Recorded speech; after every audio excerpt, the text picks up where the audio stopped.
All right, so for many of us, homeownership is the ultimate goal. And to many people, it's the most important thing that you can own. But that just is not true. And let's sort of break that down as to why that's the case. And I know that sounds kind of insane because we've all kind of grown up hearing the same advice. Stop renting. It's literally lighting money on fire. You're wasting money. You're trashing your budget. Ownership is much better because at least you're building equity. And financially, this doesn't always make sense because the reality is that owning a home or a townhouse can be a lot more expensive than people think. Especially right now, we have insane interest rates. They're some of the highest that they've ever been. And so getting a mortgage actually is not in the best interests. According to recent studies, apparently 47% of total financial assets of a lot of American households is currently held in the stock market. That's at one of the highest ever levels. And that is sort of broadly indicative of the current conditions in the housing market, which, as we know, home prices are pretty high, mortgages have become pretty unaffordable, and we're paying a lot more in principal and interest than we normally would due to these higher interest rates. Now, let's break down the real math behind renting versus buying a home because buying a property can be such a massive financial decision. And like for so many people, dude, it is like a major inflection point in their lives. We, as young guys, age 25 to 35, this is the time period that we're really building our wealth and starting to look towards home ownership. I know myself personally, I catch myself like browsing Zillow pretty frequently. And at least for the area that I live in, which is a higher cost of living area, the DC area, it can be kind of disheartening to see some of these housing prices because, like, bro, like, how am I supposed to be able to afford this kind of place out here and live in sort of an area that I really enjoy when it feels like 10 years ago that could have definitely been a reality that I could have realized?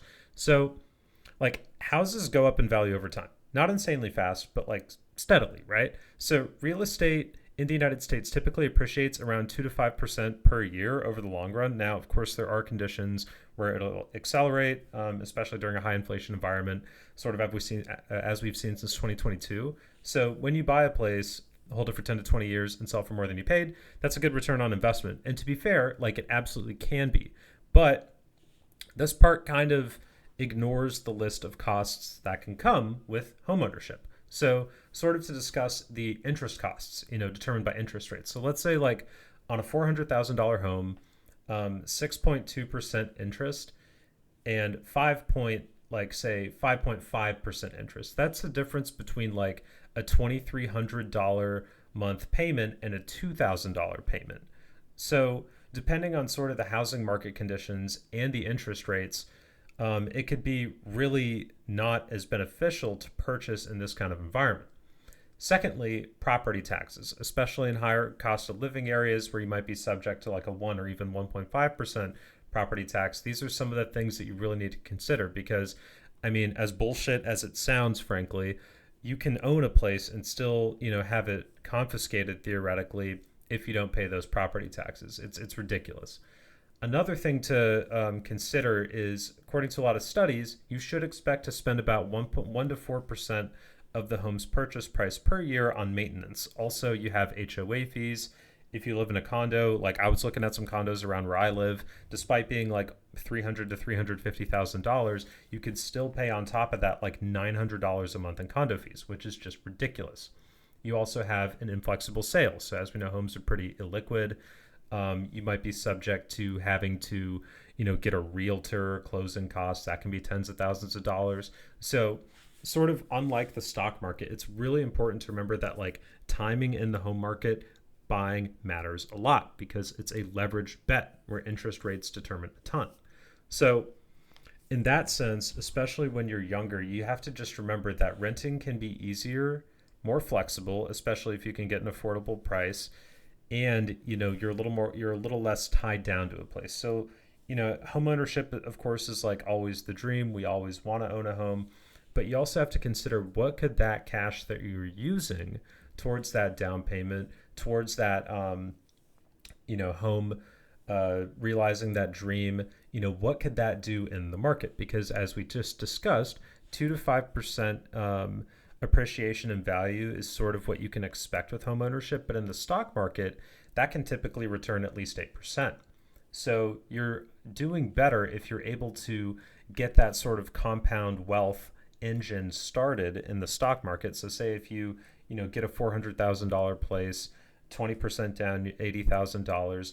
8 to 10% could be potentially like $6,000 to $8,000 per year returned. Whereas the home isn't going to return that same kind of value when you factor in closing costs, property taxes, all that kind of thing. So it is a leveraged bet. Additionally, you have to consider the opportunity cost when it comes to home ownership. So money that is in a down payment or tied up in home equity, it doesn't compound, right? But it could compound elsewhere. A 50K down payment, invested otherwise in the S&P can become six figures in like 7 to 8 years, assuming a return and you don't add any more cash to your position. Additionally, you have to remember that stocks, ETFs, and mutual funds are liquid. Real estate is extremely illiquid, so it's difficult and additionally pretty costly to access your home equity. So, buying is good when you determine that you want to desire long-term stability and can afford all of those hidden costs. But you should not buy if you're not in a financial position to be able to sort of eat that. So you need pretty significant cash reserves. It's like, with those property taxes, with all those hidden costs, it's like a permanent subscription to your local government. So like dependent on where you live, let's say, you get this dream job in this high cost of living area, you're getting paid well, and then you get a place.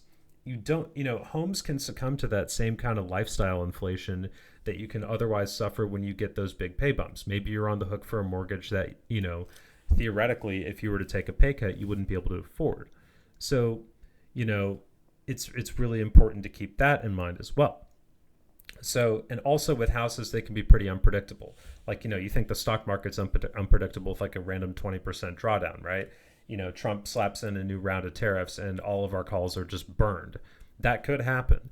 But also you have to remember that like shit breaks in a home, dude. If your water heater doesn't care that you just paid your car insurance or just, had to replace your transmission, that shit's going to break.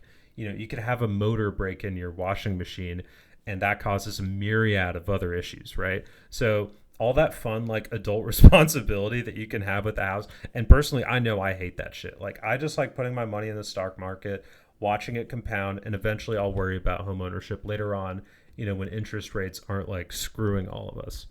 So, you have to keep that in mind as well. So when you additionally sell that house later, those realtor commissions, that can be like 5 to 6%. So moving in and out isn't cheap. So, unlike timing the market, which we always talk about as being like sort of impossible, timing the housing market is possible if you're patient. So those are sort of things that, you're going to want to consider.